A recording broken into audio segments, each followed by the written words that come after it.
Nowadays, the name John Madden is purely associated with the NFL game. Prior to that, Madden had been a player for a short spell before having to retire to injury, and then he had a near 20-year spell as a coach, in which he spent a decade as head coach of the Oakland Raiders. In that decade, he won a Super Bowl and reached the playoffs in 8 of his 10 seasons. After leaving the Raiders in 1978, he took up a job as a television analyst, and in 1988, he gave his name to Electronic Arts' series of NFL video games. Over the years, the game has grown considerably as games consoles have become more and more popular, and for an NFL player, the next biggest prize to win in the Super Bowl is being selected to feature on the cover of Madden. In the early days, Madden himself always featured on the cover. He was usually on his own, but Madden 95 and Madden 2000 did feature players in the background. Madden 2001 saw a change in the franchise as John Madden was relegated to the background, and for the first time it was a player that was the main feature on the game's cover, with the Tennessee Titans running back Eddie George the chosen one.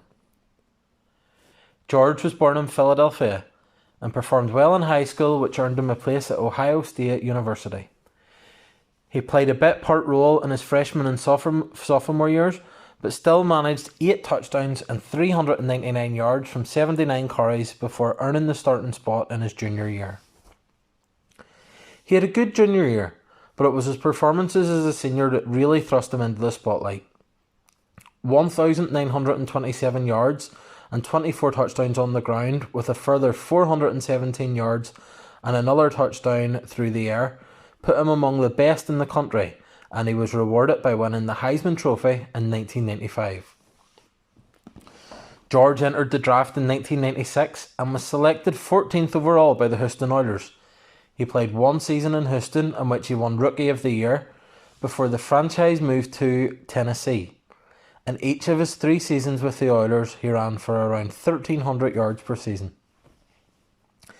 In his 4th season, Tennessee changed their name to the Titans, and it brought them good fortune as they made it all the way to the Super Bowl before losing to the St. Louis Rams. George had performed admirably, rushing for 12 touchdowns throughout the season and adding another 4 through the air. George's profile was high, and it was in the off-season between Super Bowl 34 and the beginning of the 2000 season that he was selected as the cover athlete for Madden 2001. While many talk about the Madden curse, with a number of cover athletes getting injured or losing form, George looked to be unaffected initially. In the regular season, he had career highs with 1,509 rushing yards, 14 rushing touchdowns and 50 receptions, but in the playoffs, his bobbled catch was intercepted, which led to the Baltimore Ravens beating the Titans on their way to a Super Bowl win over the New York Giants. That was the beginning of the end for George, as his productivity dropped. He managed 12 rushing touchdowns in 2002, but having ran for at least 1,300 yards every year until then, he was unable to get past 1,165 yards over the next 3 years.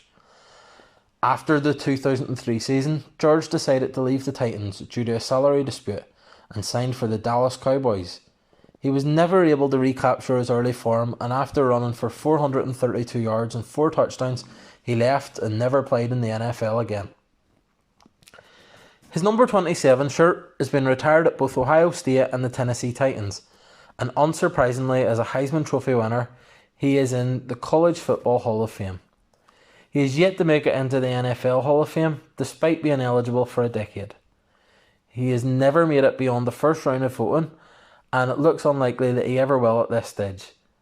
And while that will no doubt be disappointing, he can console himself with the knowledge that he belongs to an even smaller band of NFL stars who have made it onto the front cover of the NFL's flagship video game.